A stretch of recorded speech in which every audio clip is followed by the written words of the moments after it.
Halo semuanya, selamat datang di kelas Tantu episode ke-6. Gimana nih persiapan teman-teman sejauh ini? Apakah kalian sudah memiliki gambaran kira-kira soal seperti apa sih yang akan aku hadapi ketika aku memilih formasi administrator kesehatan?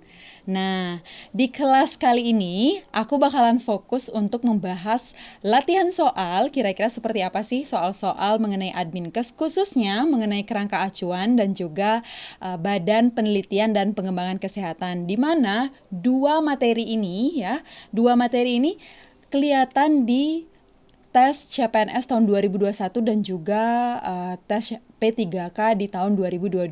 Nah, gambarannya seperti apa? Aku bakalan bahas lebih lanjut di kelas kali ini. Jadi, sebelum kita mulai kelasnya, untuk teman-teman yang sudah DM aku, reach out aku lewat Instagram, lewat WA, itu mengenai grup Telegram, itu mudah-mudahan sedang aku siapkan di minggu ini dan akan mulai aktif di awal Oktober, teman-teman. Nah, nanti informasinya akan aku sampaikan lebih detail di video selanjutnya, jadi jangan lupa untuk subscribe dulu channel aku supaya aku lebih semangat untuk mengembangkan channel ini dan membagikan kelas-kelas untuk kalian guna mempersiapkan diri untuk tes di P3K tahun ini.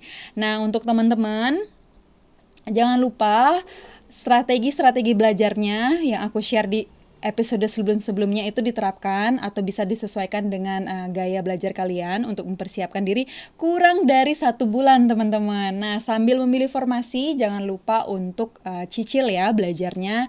Salah satunya bisa melalui kelas-kelas yang aku bagikan. Nah, aku juga sudah bagikan beberapa dari kalian email aku lewat tantuhub@gmail.com. Di sana aku bagikan FR. Nah, di kelas-kelas kali ini, materi yang udah aku share ini juga akan aku bagikan di akhir video, jadi jangan sampai skip videonya, terus simak dan mudah-mudahan ya aku berharap kelas ini bisa bermanfaat untuk kalian semua. Jadi jangan lupa share video ini, like dan juga subscribe ya channel aku. Kita lanjut ke soal pertama. Suatu kegiatan awal yang harus dikerjakan sebelum melakukan suatu kegiatan. Nah, di sini ada kata kunci ya, sebelum melakukan suatu kegiatan. Di mana di dalamnya terdapat suatu kegiatan perencanaan yang akan dilakukan disebut sebagai dari proses penyusunan A. Laporan, B. Proposal, C. Rencana anggaran biaya, D. Kerangka acuan, atau E. Artikel. Nah, menurut kalian mana nih suatu kegiatan awal yang dilakukan oleh seorang adminkes dikerjakan sebelum suatu kegiatan itu berlangsung? Yap, jawabannya adalah D ya, sesuai dengan judulnya, kerangka acuan. Di mana kerangka acuan ini merupakan suatu kegiatan awal yang harus dikerjakan sebelum melakukan suatu kegiatan. Jadi namanya juga sebelum melakukan kegiatan ya, jadi nggak mungkin jawabannya laporan. Karena laporan biasanya kita lakukan atau kita kerjakan itu setelah kegiatan itu berlangsung. Jika kegiatan itu atau penyusunan suatu rencana sebelum kegiatan itu berlangsung dinamakan sebagai kerangka acuan, begitu teman-teman. Nah, kalau penyusunan laporan itu di sini dijelaskan juga ya teman-teman, wajib dilakukan setelah melaksanakan suatu kegiatan. Untuk apa? Untuk menginformasikan seluruh kegiatan yang telah dilaksanakan. Nah, untuk teman-teman Tantu nih yang baru, yang belum pernah bekerja di sektor pemerintahan, belum pernah kerja di rumah sakit atau dinas kesehatan, puskesmas, dan saat ini sedang aktif bekerja di swasta atau lembaga, pastinya belum familiar ya dengan administrator kesehatan itu tugasnya ngapain aja sih sebenarnya. Nah, salah satunya kerangka acuan ini, adminkes ya, yang kami sebut sebagai kependekan dari administrator kesehatan, itu biasanya memang mengerjakan yang namanya kerangka acuan, teman-teman. Jadi kerangka acuan ini kita kerjakan sebagai acuan dalam melaksanakan kegiatan, teman-teman. Jadi kita melaksanakan suatu kegiatan, acuannya apa? Acuannya adalah kerangka acuan, teman-teman. Jadi memang ini merupakan suatu tugas core dan tugas dasar yang harus dipahami oleh seorang adminkes. Oke, gimana teman-teman? Ada gambaran? Nah, kalau misalnya aku memiliki misalnya sharing ya tentang pekerjaan aku sekarang itu, biasanya ketika kita ingin melakukan suatu kegiatan contoh nih ya, di puskesmas penyuluhan misalnya kepada posyandu begitu ya, posyandu di desa-desa, itu biasanya pelaksana penyuluh itu harus ada suatu acuan untuk mereka. Kira-kira ini kegiatan penyuluhannya ini akan dilakukan seperti apa, sasarannya siapa, kapan dilakukan, dan bagaimana kegiatan untuk memonitoring penyuluhan ini seperti. Nah, itu tuh semua dirancang, diatur pada sebuah kerangka acuan. Jadi di kerangka acuan itu semua tertuang di dalamnya, teman-teman. Nah, jadi memang ketika pelaksana kegiatan tersebut ingin melakukan suatu kegiatan di lapangan, maka acuan mereka dalam melakukan kegiatan adalah kerangka acuan yang disusun oleh seorang adminkes, teman-teman. Jadi tidak heran itu setiap instansi memiliki adminkes, atau sekarang banyak dicari adminkes untuk memenuhi kegiatan-kegiatan administratif yang dibutuhkan oleh pelaksana kegiatan di suatu instansi. Begitu kira-kira ya. Mudah-mudahan teman-teman cukup memahami tentang kerangka acuan ini. Oke, baru soal pertama nih, kita lanjut ya. Bagian pada kerangka acuan kerja yang menguraikan seluruh tahapan kegiatan yang dilakukan mulai dari tahap persiapan sampai dengan penilaian, di mana pembaca mengetahui atau dapat membayangkan rangkaian kegiatan yang harus dikerjakan untuk menyelesaikan kegiatan, disebut dengan A. Pendahuluan, B. Latar belakang, C. Tujuan, D. Pengorganisasian, atau E. Mekanisme. Nah, teman-teman di sini sudah ada ya, aku spill. Kira-kira kerangka acuan kerja ini terdiri dari apa saja sih? Nah, di sini udah ada nih. Yang mana nih kira-kira bagian dari kerangka acuan kerja yang menguraikan seluruh loh teman-teman, seluruh tahapan kegiatan, mulai dari tahap persiapan sampai dengan tahap penilaian, atau mungkin bisa diganti dengan kata monef ya, siapa tahu nanti ada keterangan mulai dari persiapan sama bagaimana kita memonitoring atau evaluasi suatu kegiatan tersebut. Nah, di mana nih kira-kira? Apakah di pendahuluan, latar belakang, tujuan, atau pengorganisasian atau mekanisme? Yap, jawabannya adalah di mekanisme ya teman-teman. Jadi mekanisme atau proses kegiatan itu menguraikan seluruh tahapan kegiatan yang dilakukan mulai dari tahap persiapan sampai dengan penilaian evaluasi ya. Dengan membaca bagian mekanisme ini, untuk teman-teman yang misalnya baru pertama kali nih saya bertugas di suatu instansi, saya nggak tahu apa sih yang harus saya lakukan di kegiatan ini. Nah, simpel aja teman-teman, kalian bisa membaca kerangka acuan kerja. Nah, itu kerangka acuan kerja inilah menjadi suatu acuan bagi seorang pelaksana di lapangan untuk melakukan kegiatannya mulai dari persiapan sampai dengan evaluasinya teman-teman. Nah, di bagian mana lebih spesifiknya di kerangka acuan? Jadi kerangka acuan ini biasa kita singkat dengan nama KAK ya teman-teman. Jadi di KAK itu ada yang namanya mekanisme, itu di mana pembaca itu dapat mengetahui atau dapat membayangkan teman-teman rangkaian kegiatan yang harus dikerjakan atau dalam menyelesaikan suatu kegiatan begitu. Gimana? Udah terbayang nggak KAK itu seperti apa? Mudah-mudahan cukup bisa memberikan gambaran ya teman-teman. KAK dari suatu kegiatan. Jadi ini sifatnya umum teman-teman. Jadi KAK ini bisa KAK untuk kegiatan penyuluhan, atau KAK untuk kegiatan survei, atau KAK untuk kegiatan monef, review. Jadi ini tuh sangat umum di mana kita bisa menyesuaikan dan bisa menjadi acuan bagi siapa saja yang akan melaksanakan suatu kegiatan atau program tertentu. Begitu kira-kira ya. Kita lanjut ke soal selanjutnya. Berikut ini, nah ini adalah suatu kira-kira isian dari KAK. Nah ini kelihatan teman-teman di tes aku kemarin. Jadi ini benar-benar harus diingat, dihafal susunannya, tidak boleh tertukar. Jadi mulai dari judul sampai dengan evaluasi itu kira-kira bagaimana sih urutannya? Nah, apakah A, judul dulu, kemudian pendahuluan, tujuan, proses, kegiatan, organisasi, lokasi, dan jadwal pelaksanaan kegiatan, kemudian pembiayaan sampai dengan evaluasi? Ataukah B, C, D, atau E? Nah, di sini di mana nih perbedaannya? Nah, di sini ada mekanismenya ya, di sini. Perbedaannya di sini ada proses kegiatan setelah tujuan, ada tim di sini yang nomor 2. Nah, kemudian di sini ada Tidak ada mekanisme ya di yang nomor D. Kemudian yang E ada lokasi. Nah, di sini evaluasi sama-sama di belakang ya, tapi yang E itu tidak ada evaluasinya. Nah, kira-kira yang mana nih? Jangan lupa tadi ya, mekanisme itu sama dengan proses kegiatan, teman-teman. Di sini tidak ada tim berarti ya. Di sini dari pendahuluan kemudian tujuan. Nah, menurut teman-teman yang mana nih jawabannya? Susunan dari kerangka acuan kerja. Yap, jawabannya adalah A, teman-teman. Jangan sampai terkecoh, walaupun yang A ini tidak ada mekanisme, tapi ada proses kegiatan, teman-teman. Di slide sebelumnya, dijelaskan kalau mekanisme itu sama dengan proses kegiatan, teman-teman. Di mana di sana kita bisa mengecek ya, bagaimana suatu perencanaan sampai dengan evaluasi. Nah, ini udah aku tampilin buat kalian sistematika dari kerangka acuan untuk kegiatan rutin, program, dan proyek. Masih ingat teman-teman, di episode sebelumnya aku sudah menjelaskan di FR bahwa kerangka acuan itu ada dua secara umum. Kerangka acuan untuk kegiatan penelitian itu mengacu pada penulisan ilmiah ya biasanya. Nah, yang kedua ada apa? Ada kerangka acuan rutin program maupun proyek ya teman-teman, harus diingat. Jadi ada dua dan ini disusun berdasarkan kebutuhan, tapi ada pakemnya. Pakemnya penyusunan itu di mana ada judul, pendahuluan, tujuan, mekanisme atau proses kegiatan. Nah, ada organisasi atau tim, teman-teman. Di sini kan nggak ada tim nih, tapi adanya organisasi di pilihan A. Nah, di pilihan B itu tidak ada organisasi, tapi ada timnya. Nah, ini harus diingat ya dengan baik dan dipahami dengan seksama.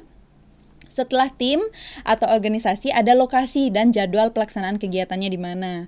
Kemudian ada pembiayaan dan terakhir ada evaluasi. Nanti kalau misalnya teman-teman menemukan soal yang sama seperti ini dan evaluasi diletakkan tidak paling terakhir, maka itu udah pasti kita drop aja gitu ya. Seperti ini misalnya, tidak ada evaluasi maka kita drop. Ini ada evaluasi, nggak boleh di drop berarti ya. Jadi dilihat kembali bahwa setelah judul pendahuluan, kemudian ada tujuan, ada proses kegiatan atau mekanisme, kemudian setelah itu ada organisasi atau tim, lanjut ke lokasi dan jadwal pelaksanaan kegiatan, pembiayaan dan evaluasi. Nah, begitu teman-teman. Kita lanjut ya ke soal selanjutnya.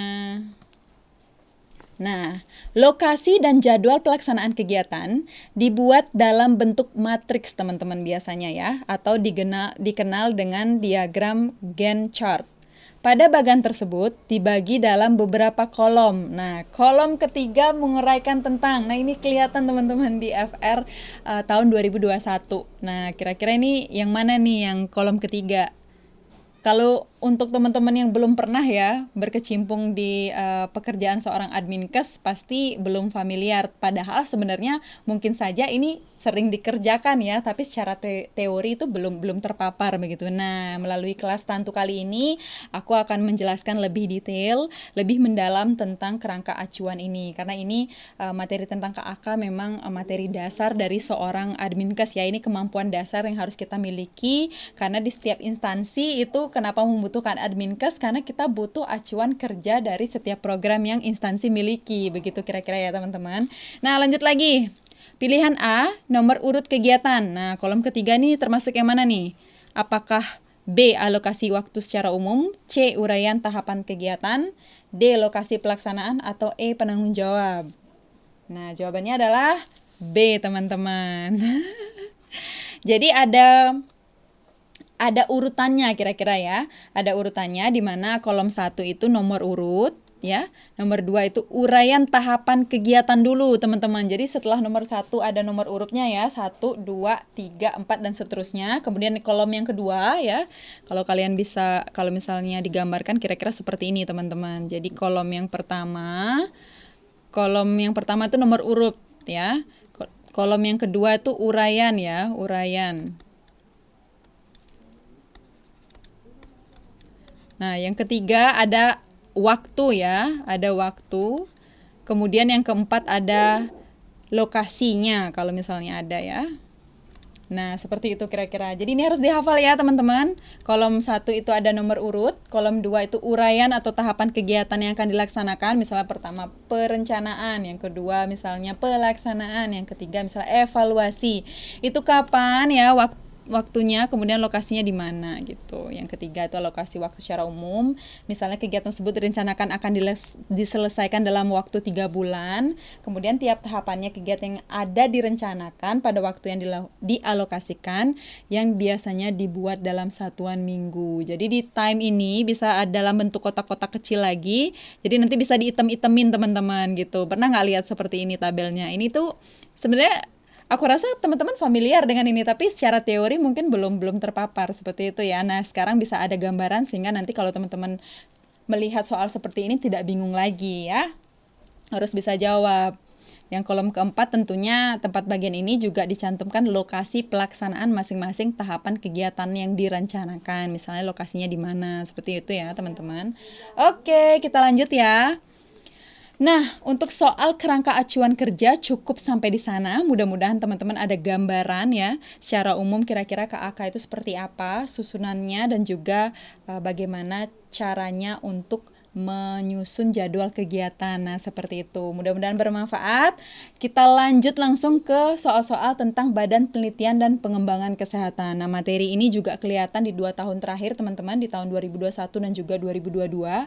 Dan mudah-mudahan kalau misalnya kelihatan lagi di tahun ini, teman-teman jadi ada gambaran kira-kira bagaimana sih tipe soal yang kelihatan. Nah, tidak hanya hafalan, teman-teman, tapi juga mengandung unsur pemahaman dan juga bagaimana kalian bisa mengerti bahwa di Badan Penelitian dan Pengembangan Kesehatan itu terdapat beberapa hal proses kerjanya seperti apa, dan itu yang banyak dirangkum dalam soal-soalnya teman-teman. Oke, kita lanjut ya di soal pertama. Salah satu unit eselon. Nah, satu unit eselon teman-teman di satu Kementerian Kesehatan memiliki tugas pokok mengelola penelitian dan pengembangan kesehatan. Nah, jangan sampai salah ya kalau misalnya ada soal seperti ini. Nah, seperti ini teman-teman pertanyaannya. Apakah itu A. Departemen Pelayanan Kesehatan, B. Departemen Pengabdian Masyarakat, C. Badan Pelayanan Publik Bidang Kesehatan, D. Badan Penelitian dan Pengembangan Kesehatan, atau E. Badan Penelitian dan Pengabdian Masyarakat. Nah, dari judulnya sebenarnya bisa jawab ya teman-teman. Yap, jawabannya adalah D ya teman-teman, Badan Penelitian dan Pengembangan Kesehatan atau biasa dikenal sebagai Badan Litbangkes. Itu merupakan salah satu unit eselon 1 teman-teman ya. Kalau misalnya nanti ditanya eselon berapa, ingat ya eselon 1, yaitu Badan Litbangkes teman-teman. Di Kemenkes yang mempunyai tugas pokok untuk mengelola penelitian dan pengembangan kesehatan atau Litbangkes. Lanjut, area utama Balitbangkes adalah sebagai berikut. Nah, kecuali nanti hati-hati ya teman-teman, kalau baca soalnya itu kita memang harus emang dikejar waktu dan harus menjawabnya dengan cepat, tapi juga teliti dan tepat serta presisi teman-teman. Jadi benar-benar dibaca dengan seksama, fokus, dan di sini ketika ditanyakan area utamanya dan kecuali, kita berarti mencari yang bukan berarti ya teman-teman, yang salah. Apakah A. Biomedis dan teknologi dasar kesehatan, B. Teknologi terapan kesehatan dan epidemiologi klinik, C. Teknologi intervensi kesehatan masyarakat, D. Humaniora, kebijakan kesehatan dan pemberdayaan masyarakat, atau E. Lingkungan dan rekam medik. Nah, kira-kira yang mana nih yang bukan area utama dari Balitbangkes teman-teman? Jawabannya adalah E teman-teman. Jadi jadi belepotan nih ngomongin Balitbangkes aja agak sulit ya. Oke, di penjelasannya, sejak tahun 2006, Badan Litbangkes telah memulai proses restrukturisasi teman-teman dan semakin giat berproses di dalam masa transisinya. Restrukturisasi dari Badan Litbangkes ini berangkat dari lingkup dan tahapan analisis, mulai dari bench, bedside, public health, beyond health, biomolekuler, klinik, kesehatan masyarakat, dan iptek terkait kesehatan. Wah, ini agak sedikit menjelimet ya, mudah-mudahan tidak mengurangi pemahaman dari teman-teman. Nanti bisa dibaca kembali, bisa di screenshot ya layarnya. Jadi Badan Litbangkes ini terus dibangun melalui area utama dari Litbang itu sendiri. Apa saja? ini ya teman-teman, ada biomedis dan teknologi dasar kesehatan, kemudian ada teknologi terapan kesehatan dan epidemiologi klinik, ada teknologi intervensi Kesmas, kemudian ada humaniora, kebijakan kesehatan dan pemberdayaan masyarakat, dan juga tanaman obat dan obat tradisional serta vektor dan reservoir penyakit teman-teman. Jadi ini harus dihafal karena di tahun-tahun sebelumnya tuh banyak kelihatan tentang Badan Litbangkes ini teman-teman. Jadi ada hafalan, ada juga pemahaman. Jadi teman-teman kalau bisa ya pelajari lebih lanjut ya tentang Badan Litbangkes ini. Oke, kita lanjut ya. Setiap kepala pusat, balai besar, balai dan loka. Jadi ada banyak ya di Badan Litbangkes itu ada beberapa lagi teman-teman kepalanya. Jadi ada kepala pusat, balai besar, balai dan loka. Di episode sebelumnya aku udah aku udah jelaskan tentang Badan Penelitian dan Pengembangan Kesehatan ini. Bisa dicek ya nanti di video sebelum-sebelumnya. Jadi dalam membuat keputusan atau kebijakan terkait revisi pengelolaan mekanisme atau dana litbang, wajib membuat surat resmi yang menyatakan revisi tersebut dan diserahkan kepada bagian hukum, organisasi, dan kepegawaian sekretariat Badan Litbangkes sebanyak berapa? Nah, ini sebenarnya aku jelasin nih di video episode kelas tantu sebelumnya. Mudah-mudahan masih ada yang ingat ya. Nah, pertanyaan di tahun-tahun sebelumnya juga ada yang menyebutkan kepada siapa nih kita serahkan si laporan ini gitu. Revisi ini ternyata diserahkan kepada bagian hukum, organisasi, dan kepegawaian sekretariat organisasi dan kepegawaian sekretariat Badan Litbangkes. Ini terlalu semangat nih aku buat sharing ilmu ke teman-teman karena aku berharap mudah-mudahan di tahun ini siapapun yang sedang berjuang berhasil untuk dapat lolos untuk tes P3K di tahun ini, khususnya Adminkes ya. Mudah-mudahan dengan sharing ilmu ini bisa bermanfaat untuk kalian semua. Jangan lupa subscribe video ini sebelum kita lanjut ya. Oke, jawabannya yang mana? 1 teman-teman. 1 rangkap saja ya, 1 kopi saja, tidak banyak-banyak. Dan kita berkoordinasinya kepada siapa? Bagian hukum, organisasi, kepegawaian, dan juga sekretariat Badan Litbangkes ya teman-teman. Lanjut. Sanksi yang diberikan kepada peneliti Litbangkes yang tidak dapat memenuhi luaran atau output diseminasi dan utilisasi dengan baik. Nah, kalau misalnya teman-teman ngikutin nih di FR episode sebelumnya, itu aku udah jelasin tahap-tahapan dari penelitian yang dilakukan oleh seorang peneliti di Litbangkes ya. Ada mulai dari perencanaan, pelaksanaan, sampai dengan diseminasi. Nah, itu ada tahap-tahapannya, ada juga luarannya. Itu bisa dibaca kembali, bisa didengarkan kembali kelasnya, sehingga harapannya nanti kalian lebih memahami lagi. Karena memang balik lagi teman-teman tentang Badan Litbangkes ini selalu keluar di tahun-tahun sebelumnya, dan mudah-mudahan kalau misalnya keluar lagi di tahun ini kalian bisa menjawabnya dan bisa menguasai materi ini dengan baik begitu kira-kira ya. Nah, yang mana nih jawabannya kira-kira kalau sanksinya itu tidak dapat memenuhi luaran? Apakah A, dana akan dihentikan selamanya dan peneliti hanya bisa menjadi anggota? B, tidak boleh menjadi ketua peneliti pada penelitian berikutnya? C, tidak boleh diberikan anggaran untuk kegiatan penelitian tahun berikutnya. T ini artinya tahun ya teman-teman. T1 atau T2. Kemudian D, tidak boleh terlibat dalam penelitian selama 2 tahun berturut-turut. Atau E, tidak boleh menjadi peneliti pada penelitian di luar lingkup Litbangkes. Nah, kira-kira yang mana nih teman-teman? Jadi kemarin kan ada tuh, aku udah jelasin di video-video sebelumnya bahwa di setiap kegiatan ya, mulai dari perencanaan, pelaksanaan dan juga diseminasi itu ada batas waktunya teman-teman. Jadi tidak boleh melebihi T-1, T atau juga T+1. Nah, T itu artinya tahun ya, ingat-ingat teman-teman. Jadi ini kira-kira jawabannya mana nih sanksinya kalau misalnya seorang peneliti Litbangkes tidak dapat memenuhi luaran atau output dari kegiatan diseminasi dan utilisasi dengan baik. Jawabannya adalah C, teman-teman. Nah, penjelasannya itu artinya tidak boleh diberikan anggaran untuk kegiatan penelitian tahun berikutnya, entah itu tahun depan maupun 2 tahun lagi. Nah, itu karena dia tidak dapat memenuhi luaran pada proses diseminasi dan utilisasi. Nah, perbedaannya apa? Nih, aku jelasin. Nah, ada kan tahapannya tadi udah aku jelasin nih, ada perencanaan, ada pelaksanaan, dan juga ada kegiatan diseminasi dan utilisasi.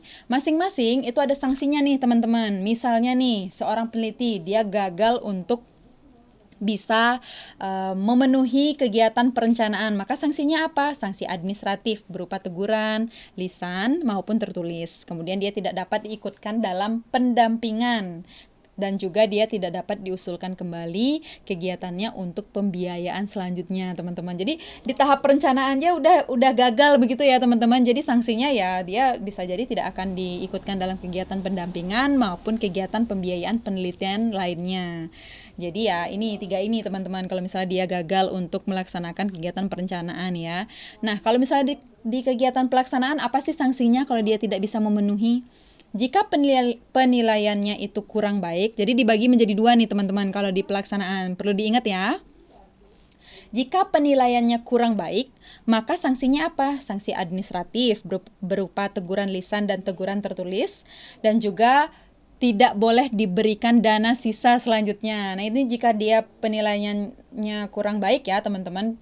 Tapi jika misalnya dia outputnya yang tidak terpenuhi, maka dia tidak boleh menjadi ketua peneliti pada tahun anggaran berikutnya. Dan berarti dia masih bisa jadi anggota nih, teman-teman. Kalau misalnya pelaksanaan dia tidak bisa memenuhi sesuai dengan ekspektasi yang dia janjikan, dan itu outputnya yang tidak terpenuhi ya, bukan penilaiannya yang kurang baik. Jadi harus dibedakan antara 2 ini ya, teman-teman. Jadi ada 2 tipe yang berbeda di tahap pelaksanaan. Maka dia tidak boleh menjadi ketua peneliti di tahun selanjutnya, tapi dia masih tetap bisa menjadi anggota begitu. Kemudian yang kedua, dia tidak boleh menjadi ketua pelaksana pada tahun berikutnya atau tahun kedua begitu, teman-teman. Jadi ketua dia nggak bisa, tapi jadi anggota dia bisa begitu kira-kira ya.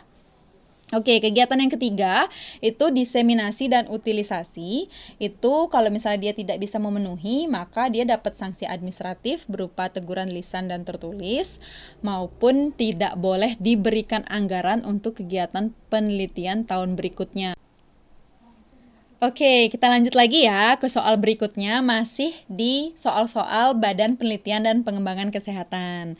Nah, soal-soal tipe seperti ini juga cukup banyak, teman-teman. Nanti bisa saja soal tipe seperti ini kalian temui, karena memang kita tidak hanya menemui soal-soal hafalan, tetapi juga soal-soal tentang pemahaman, serta benar-benar mengingat dari apa aja sih bagian dari di dalamnya. Nah, salah satunya seperti ini. Berikut ini yang merupakan kewenangan dari Badan Litbangkes adalah, nah di sini kalian udah dikasih pilihan duluan nih, nomor 1, 2, 3, dan 4. Nah, pola-pola soal seperti ini juga akan kalian temui, teman-teman. Nah, kira-kira dari 4 pilihan ini yang mana saja sih merupakan suatu kewenangan dari Badan Litbangkes? Apakah A, 1, 2, dan 3, B, 2 dan 3 benar, C, 3 dan 4 benar, atau D, 1 dan 3 benar, atau semua benar. Nah, tipe-tipe soal seperti ini tuh tidak jarang kalian temui nanti, teman-teman. Jadi banyak pilihan dulu. Nah, nanti kira-kira yang mana sih yang tepat dari pilihan-pilihan yang sudah disediakan? Nah, kayak gitu, teman-teman. Nah, kalau dari sini yang sudah aku share di episode sebelumnya harusnya pada udah bisa jawab nih, kira-kira kewenangan Badan Litbangkes itu seperti apa. Karena memang di Litbangkes itu ada beberapa badan ya, ada loka juga. Jadi memang ada bagian-bagiannya, dan setiap bagian-bagian tersebut memiliki tugas dan fungsi yang berbeda, teman-teman. Nah, kalau misalnya Badan Litbangkes itu tugasnya yang mana saja? Ya, jawabannya adalah semua benar, teman-teman. Nah, ini soalnya gampang. Nanti bisa saja kalian menemui bahwa yang benar itu adalah 1 atau 2, 3 atau 4 kayak gitu. Jadi ya nanti benar-benar harus dipelajari dan dipahami, teman-teman, materinya.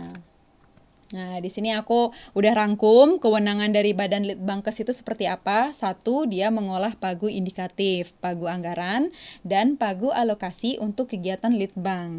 Yang kedua, dia menetapkan keputusan dan aturan terkait pengorganisasian dan operasionalisasi kelompok Litbang Strategik Nasional, kontinum pembinaan dan tugas belajar. Kemudian yang ketiga, dia membuat nota kesepahaman atau MOU dengan organisasi induk sebagai mitra kerjasama Litbangkes. Kemudian yang keempat, dia mengelola tahapan manajemen Litbangkes, lingkup strategik nasional, kontinum, pembinaan, dan tugas izin belajar.